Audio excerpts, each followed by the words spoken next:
So there might be a couple more stragglers, but I think we can probably get started. Great. Okay. Well, hi everyone, and thanks for jumping on today for our webinar on COVID legislation updates. My name is Kim Mellett. I do the payroll at Aebly and Associates, and on standby in the background, we also have Tina Sadowski, who many of you work with. She does the benefits here. We're really excited to be able to offer a webinar that's relevant and important right now because the laws and regulations, like we were just saying, are always changing and it can be hard to keep up. So we're really happy to have Emily Martin and Mark Nickerson on with us today to walk us through the rules and updates. And with that, I will turn it over to Emily and Mark. Thanks for joining us. Thanks, Kim. And hello, everybody. Yeah, thanks for joining and signing up. I'm sure you know, some of you were, I guess, somewhat happy to see this maybe pop up in your inbox. It's all stuff that we don't want to know more about, but we have to. So hopefully you'll find the information helpful.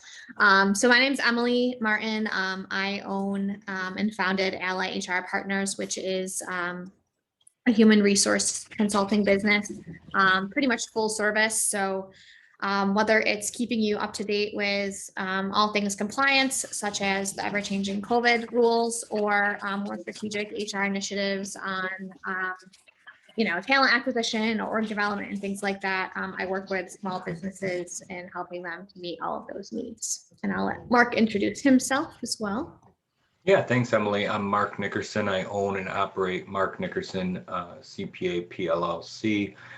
Small CPA practice where we work with individuals and closely held businesses of all types across all industries to make sure they're not only in compliance with tax rules and regulations, but any accounting and financial statement needs that they have as well. Great. And I've been working with Mark for a little while now, and he's amazing. So if anyone is considering changing CPAs or has questions or needs, you know, I would highly recommend Mark. So that's my little plug for Mark. All right. Well, we will get started. So we're going to go through the presentation, and then we'll leave, you know, time for questions at the end if people have specific questions on what we cover, and then of course we can take it offline from there if we need to. I don't see there's a chat function in here, so if you have questions, if you're having technical difficulties or something, feel free to just unmute and let us know. Okay, so discussion points, just an overview of what we're going to talk about today. You know, the two main points really are the most recent up-to-date leave requirements and options as a result of some of the changes that New York State has made legislatively, or just, you know, additional guidance that they've released, and also at the federal level. So changes with CARES Act, FFCRA, leave options that are available, because that continues to change and develop and be extended as well. And then Mark's going to talk high level about aid and funding that's out there. We know that in these bills that get passed, especially at a federal level, they continue to make more of that available, and the rules of that keep changing. And so as much as we can cover that without taking hours of everyone's time today, which we easily could do, we'll cover the most need to know information about that as well. All right, so what is new? So again, New York has issued, you know, whether it's the Department of Labor, the Department of Health, you know, just legislatively, there's been changes in the last month alone, quite significant ones and quite a few.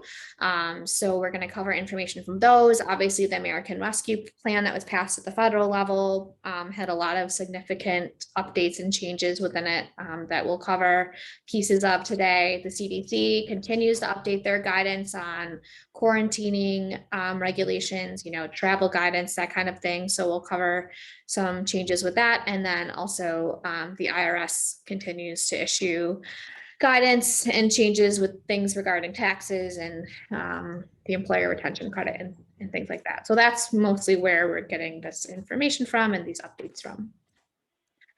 So the first topic we're going to cover is employee leave, which we know is ever evolving, and the list of available leaves for employees, especially in New York State, just continues to grow, colliding kind of with COVID leave that's out there. And then, on top of the New York State paid sick leave that went into effect this year. So just as a refresher for, New York State specific COVID paid sick leave, this is the leave that all employers must provide should an individual employee themselves be required to, isolate or quarantine, either because they have COVID or because they've been exposed or have symptoms. So most people should know about this by now because you've needed to provide this for over the past year. 5 days of paid leave if you have under 99 employees, and 14 days of paid leave if you have over 99 employees.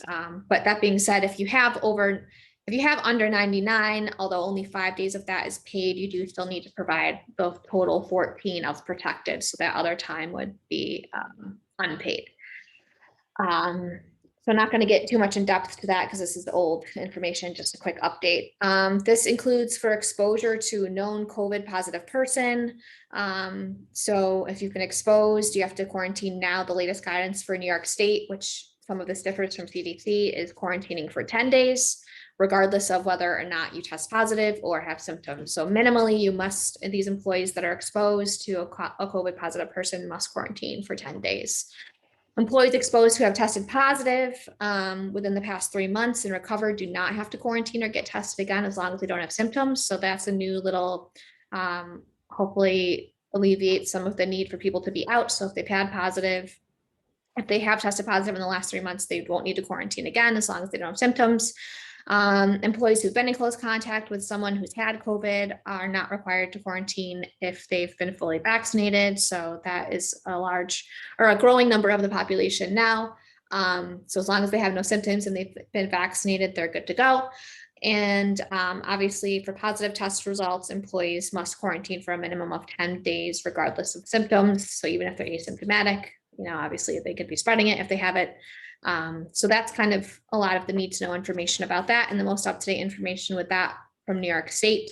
Again, if you go to the CDC site, there's some more specific guidance on like the nuance of if this, then that, since those scenarios keeps growing as people get vaccinated or travel.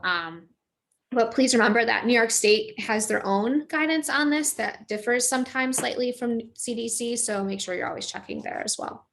And there'll be a slide with a link to resources in this presentation. And we're going to send this out after, so you'll have all that as well if you need to check that out. So in addition to the New York State paid sick leave for COVID quarantining for your employees, New York State, this is rather new, but New York State has also communicated that all employers must also provide leave for employees in order to be vaccinated. So this is all employees and all employers.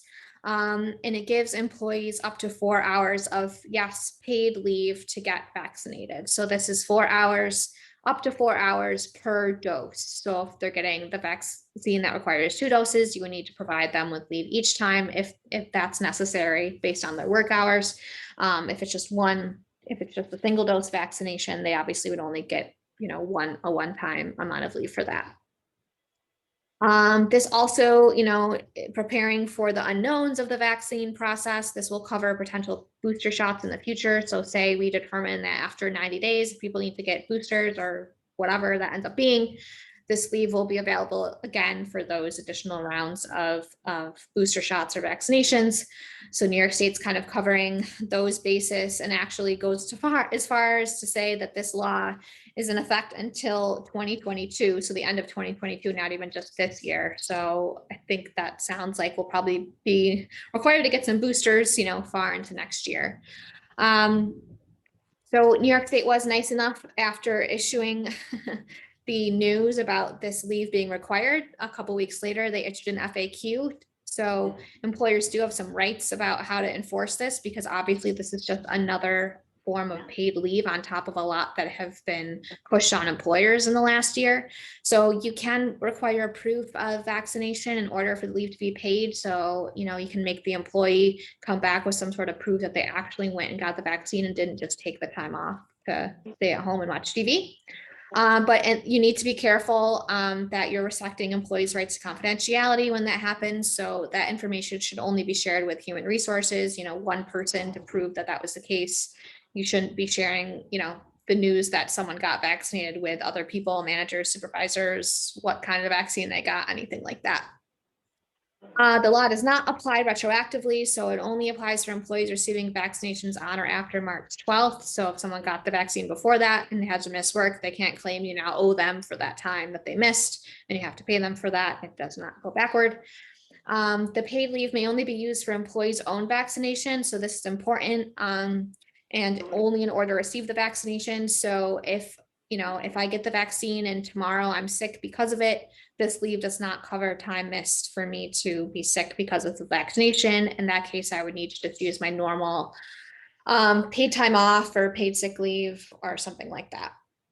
And it also doesn't cover them taking a loved one or child, a parent, to get vaccinated either. And then employers may require some notice when an employee plans to take this leave. This is similar to like the voting leave that's out there. Certainly an employee shouldn't need to call in and say, oh, I'm getting the vaccine today.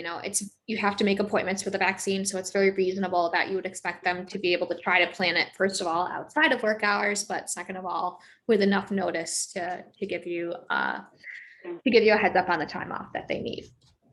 So that's the latest with the New York State COVID vaccine leave. Another important thing here, and this is a kind of a more complicated and nuanced topic, is the emergency paid sick leave and the emergency paid family leave that's out there. So this, unlike the other two we just spoke about, is a federal leave. So the other two leaves are required by New York State. This was originally part of FFCRA or the CARES Act. And this leave was all required, if you recall, all of 2020. So, up until December 31st, 2020, most of the time, if you were giving employees paid time off as a result of them having to quarantine or them being sick, or even for taking care of kids when their school was closed, you were paying them under this emergency paid sick leave and or emergency paid family leave. And as an organization, hopefully you were coding that in a way on payroll, where you were then receiving the federal tax credit equivalent to the amount that you were paying your employees for this time off. This became voluntary after January 1st. So after January 1st, or I guess after December 31st, so into 2021, as an employer, you could have made a decision to still provide an offer to your employees these leaves if you wanted to, but it was not required. And you still could have therefore received the federal tax credit for that time. So it was optional after that. So not sure what decisions everyone on this call made during that time. And that went through March, and now actually it's been extended further. So through September of this year, employers can still offer this additional paid leave to employees for time missed due to COVID related reasons. So you may ask, like, why on earth, with everything New York State is pushing upon me as an employer, would I voluntarily choose to offer additional paid leave to my staff? And, there's a couple reasons that you might want to do that. First of all, you do still have to offer all that time required by New York State for, being vaccinated, for having to quarantine. I'm sure that list will continue to grow because New York State reliably will just continue to, push things in employees' favor.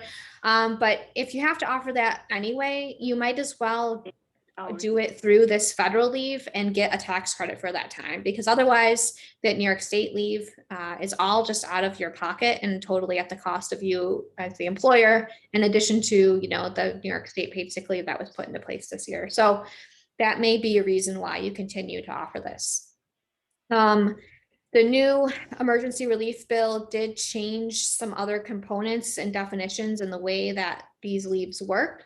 So for emergency paid sick leave, just as a refresher, that gives an employee 100% of their pay for up to 10 days or 80 hours for their own need to quarantine or isolate.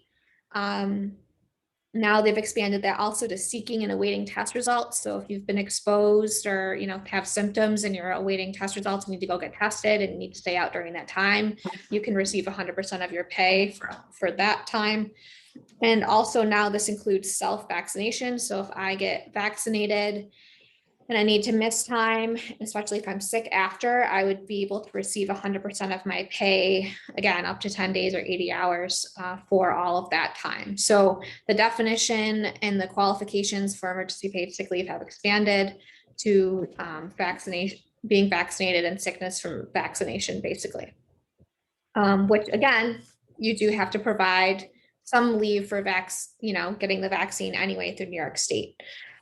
The caveat of doing the emergency paid sick leave or extending the emergency paid sick leave is that if you do decide to make this voluntary or voluntarily offer this to your employees after April 1st, you actually now have to reset everyone's balance back to 80 hours. So prior to that, if an employee had used any time of emergency paid sick leave from its original origination date back in March of 2020, they only were eligible for 80. So once that was gone, it was gone, regardless of if you, voluntarily, pushed it into 2021. If they already used it, they couldn't use it anymore. If you decide to make this voluntary, everyone's balance resets again. So now all of your employees could potentially take another 2 weeks off for COVID reasons if needed. So although you're going to get paid back for that through the tax credit, you may not want to have that hit to your head count right now, especially when it's like impossible to hire anybody these days. So just a consideration to make. And then in addition to the emergency paid sick leave, there's the emergency paid family leave component. That is 12 weeks. So this is kind of like the revision of traditional FMLA that's out there. 12 weeks of leave at 2/3 of pay. So not 100% pay, but still something.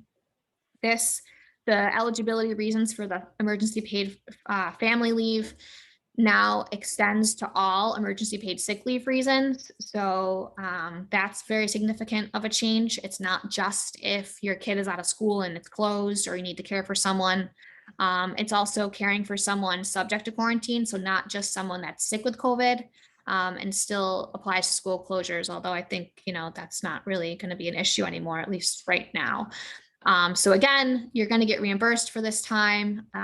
However, of course, it opens up the possibility for employees to abuse this or take this time off, and maybe you don't want to lose that headcount.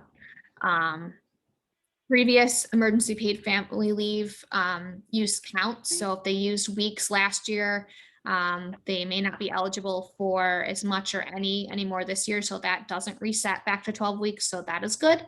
And then also note the first 2 weeks are no longer unpaid. So it's full 12 weeks at 2/3 pay before there was a 2-week waiting period for the emergency family leave.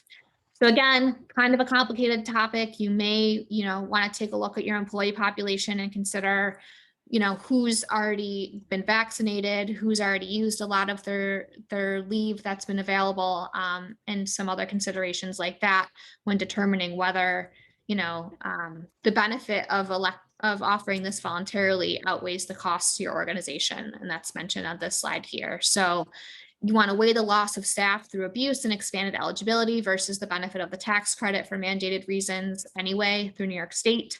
Again, the quarantining, the vaccination, and see if recouping some of those costs of the tax credit is really worth other costs that you might be taking on. But also just a side note, everything with COVID is very temporary and unpredictable. So if there is a third wave or something and employees are getting sick and you aren't going to have them at work anyway, why not perhaps offer this paid benefit to them? You obviously wouldn't force them to come to work if they had COVID. So just all things to consider. Remember that FFCRA, so the emergency paid sick leave and the emergency paid family leave, if an employee is out on those leaves, it also requires the employer to pay for their covered health expenses. So that would be their healthcare premiums if they have benefits through you, but you also get reimbursed for that through the federal tax credit as well. So again, just another way to maybe take on, get an additional tax break for some money there that otherwise you'd have to chase after those employees for those premiums for if they were out on the New York State only leave and not being payrolled. You must do this for all employees, so you certainly can't offer the extended emergency paid sick leave or family leave to just like your executive staff or certain employee groups that you think won't abuse it. So that's something to consider as well.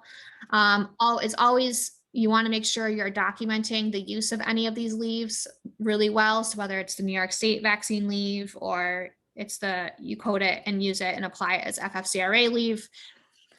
How you code this in payroll is going to be extremely pivotal to, how easy it is for you to like pass an audit if you do get the tax credit, how easy it is for you to get the tax credit, or, just defending yourself against claims either from your employees or New York State DOL or something that you didn't offer leaves that you should have offered. So if you don't have separate payroll codes set up now for some of these leaves, I would highly recommend looking into that with your payroll provider.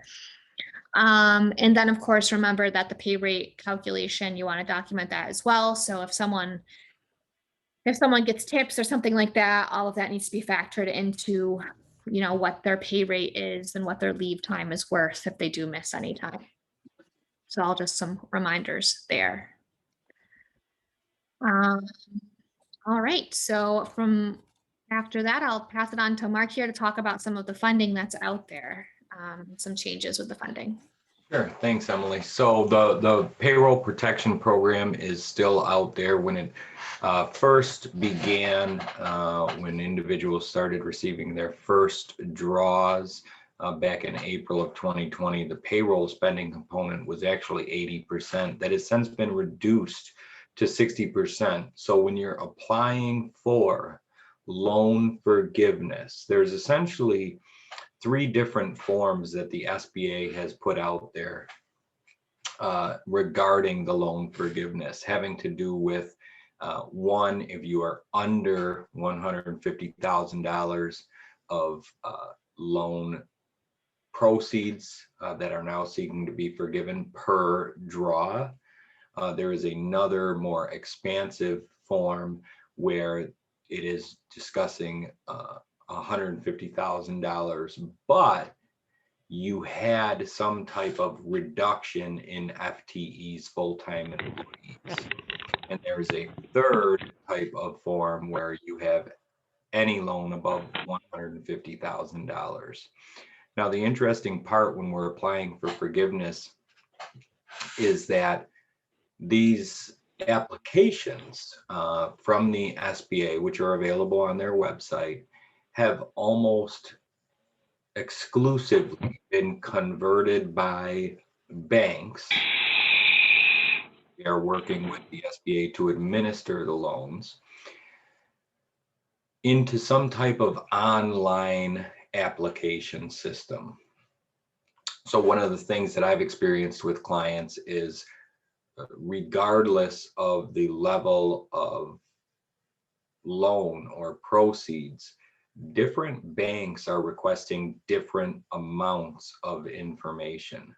So ultimately, my advice to clients has been, if you are below that $150,000 and you have no reduction in full-time employees, if you're going into that online portal or their online application system and they're requesting a lot of documentation to be uploaded, such as 941s, and I would contact your individual that you work with at that bank directly and inquire as to why or whether you need that documentation. Because as Emily notes here, under $150,000, the 3508S form, according to the SBA, just says that you need to basically attest that you have run the calculations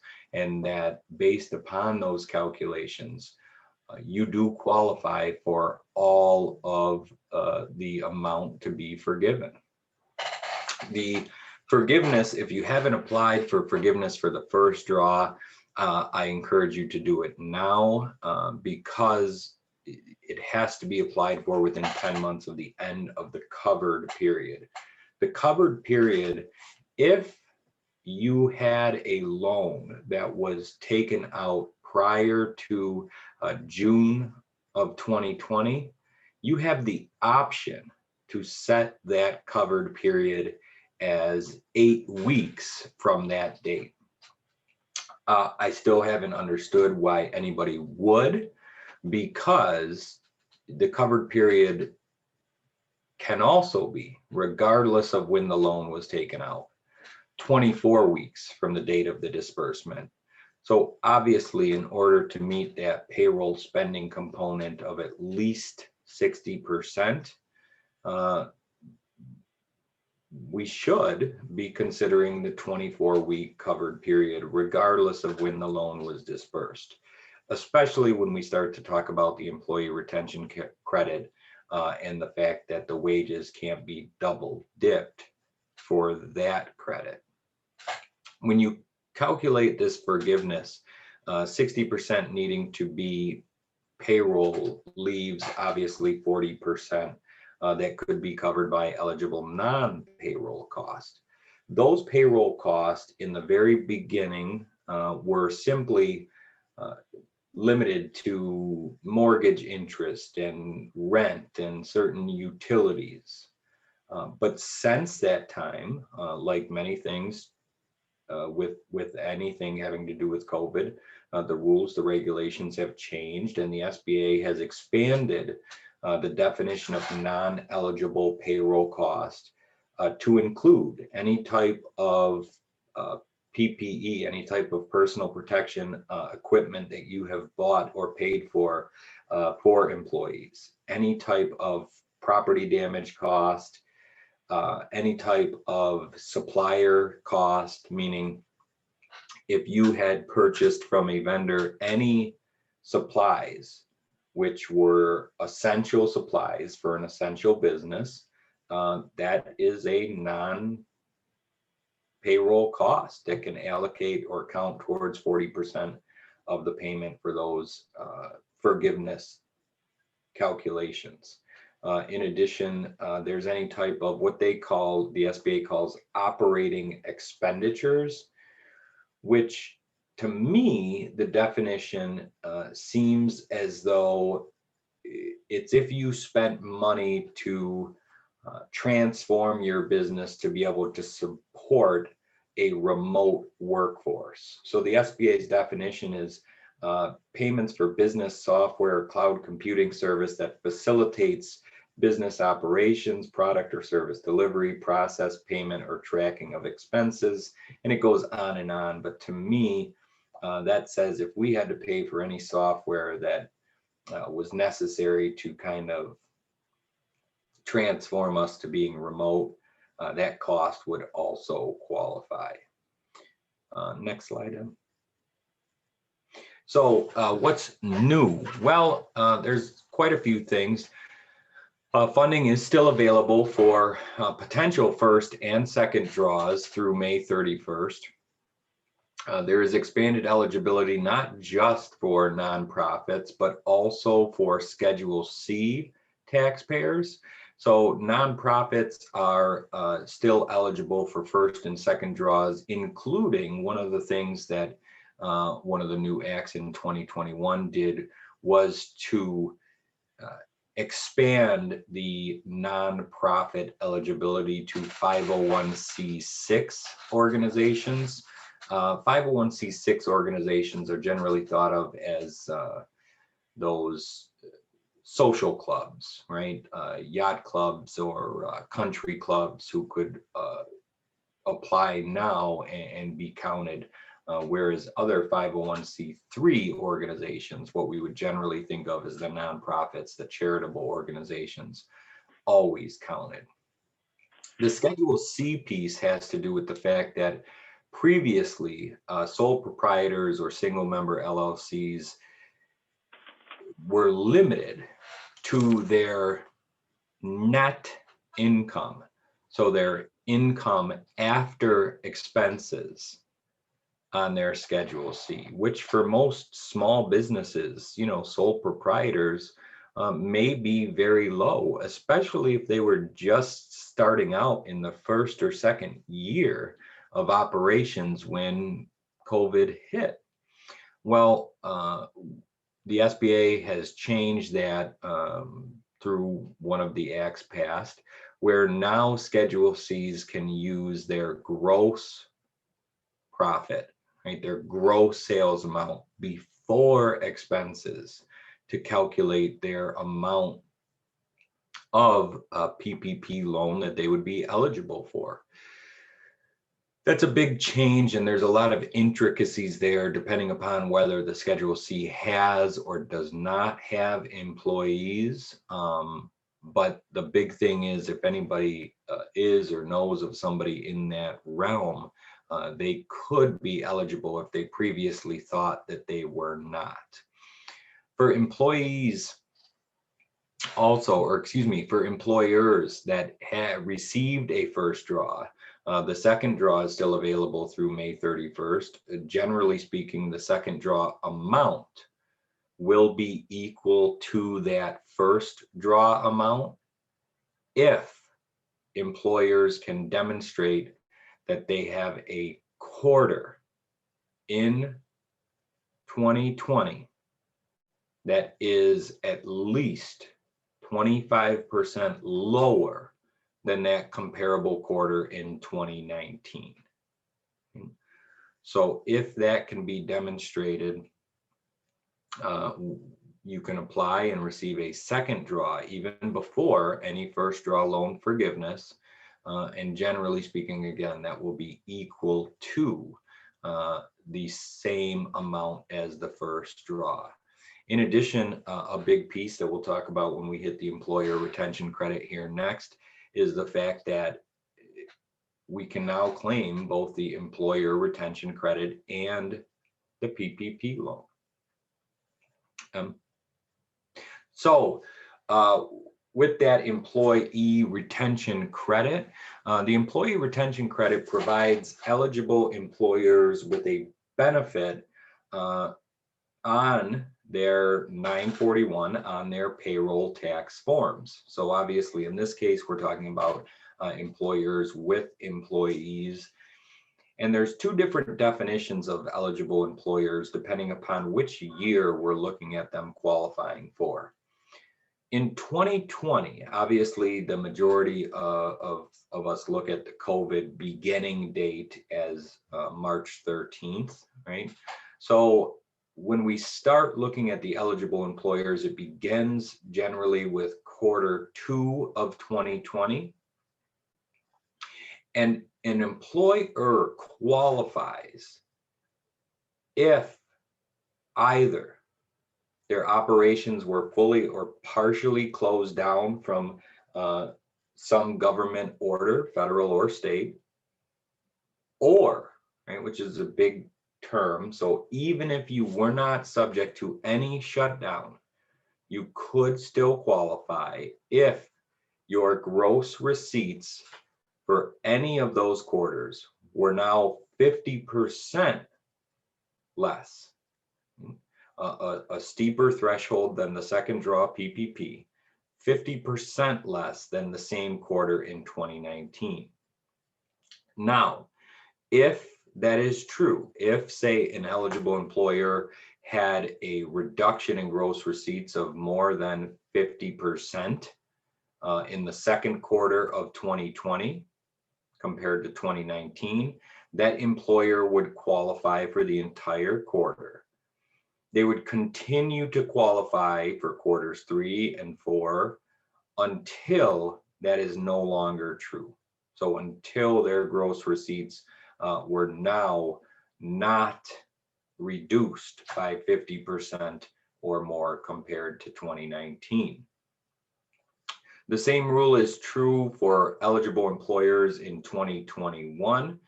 If any of their operation was fully or partially suspended for a quarter, they qualify there. But now, unfortunately, for 2021, if that is not true, their gross receipts would need to be 80% or more down from that same quarter, still comparing it to 2019. The good news, if you do qualify, the credit for those 2020 quarters, the 3 quarters in 2020, is 50% of the first $10,000 of wages, meaning we're looking at a potential $5,000 credit per employee. For 2021, it's actually bumped up to 70% of that first $10,000 wages, or $7,000 per employee. So when we keep going here, the next piece of information that we always look at is, how do we claim this, right? And the big thing is, we claim the credit by first reaching out to your payroll provider. The company, the entity that prepares your payroll, that prepares your 941s, reach out to them directly and find out what they need from you. If you have determined, working with your CPA or calculating things on your own, that you are eligible for one or more of these quarters, the payroll company will then work to either claim these credits as a reduction of tax remitted on your Form 941, or and in most cases it is after those taxes have been reduced on Form 941. They can also apply for an advanced payment of that credit on, I believe it is Form 7200. Okay, here we go on. So obviously the biggest thing is that the eligibility is extended all the way through 2021. In addition, they have added, as part of the act, if there is any severely distressed company, now going even higher than that 80% reduction, all the way to 90% or more, meaning that the quarter in 2020 or 2021 is essentially, revenue is down more than 90% from that comparable quarter in 2019. In that case, all wages, not limited to 10,000 per employee, could qualify as qualified wages. One of the biggest things is that, as we mentioned previously, the PPP and the ERC can now be used together. However, the same wages cannot be counted towards the 60% of payroll cost and forgiveness, and towards the ERC qualified wages. To me, that means working with clients to make sure that they are getting the full forgiveness of the PPP by utilizing the 24-week covered period, and by hopefully only counting, in submitting their loan forgiveness application, a maximum of 60% of payroll cost. We want to make sure that 40% of non-payroll cost is included in that forgiveness if we can, if we have it. We want to use the minimum amount of wages to gather full PPP forgiveness as possible, ultimately then leaving the most wages eligible for claiming this ERC credit for eligible employers. Last slide for me. So a couple other funding updates. There is some new industry-specific funds that are out there. The first being the Restaurant Revitalization Fund, which provides grants for specific restaurants that had revenue loss in 2020, again, compared to 2019, covering payroll costs, mortgage expenses, very similar to the PPP. In addition, there's some other industry-specific shuttered operation funds. Specifically, I've worked with clients who are in the nonprofit realm, in the theater or performing arts realm, on some what they call Save Our Stages or Save Our Venues grants, which provide grants specific, again, both types non-taxable to those industry specific theaters, performing arts centers that were hit hardest, just like restaurants here. That's all I have.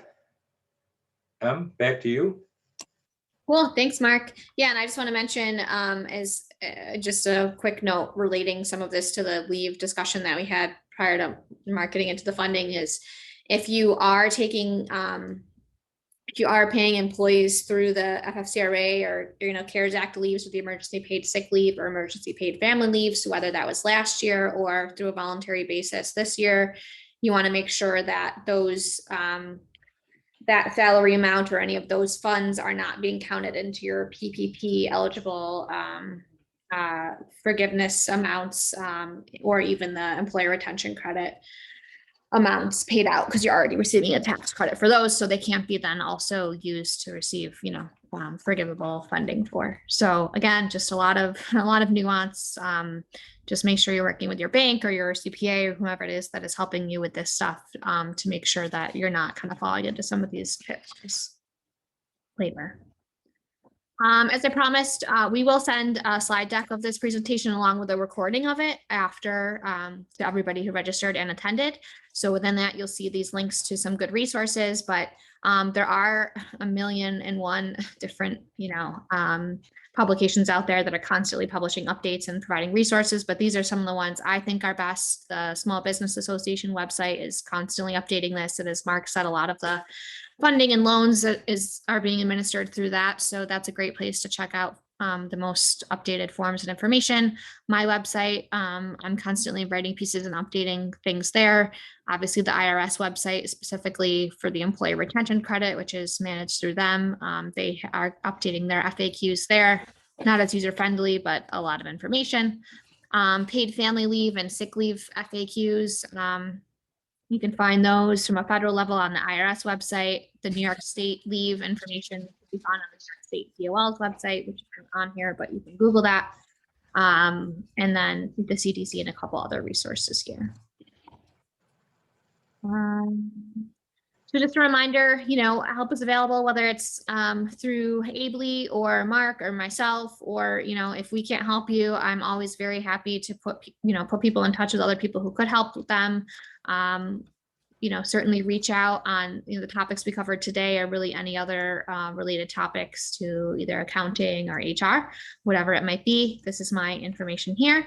And then you can, if you go on my website, subscribe to my newsletters, then you'll get updates. Also, you could follow my business on Instagram or Facebook, whatever it is, but I'm constantly updating, clients on the most recent changes to New York State and federal employment related rules and regulations.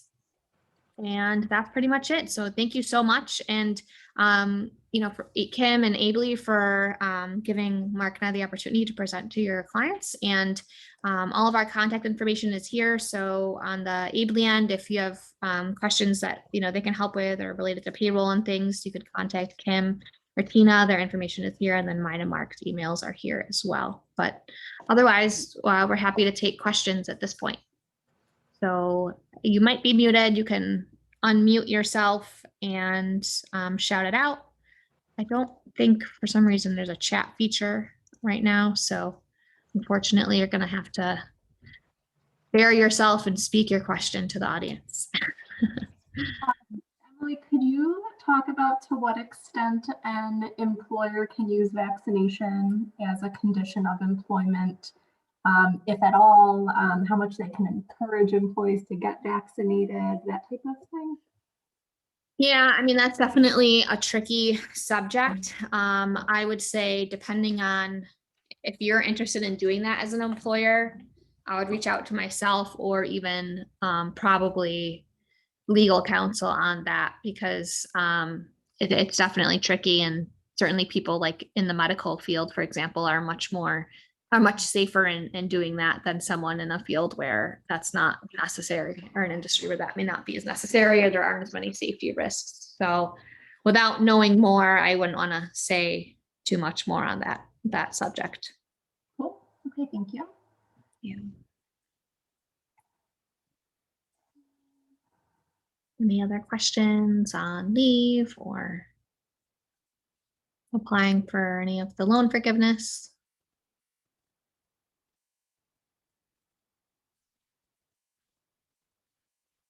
All right, a shy crowd.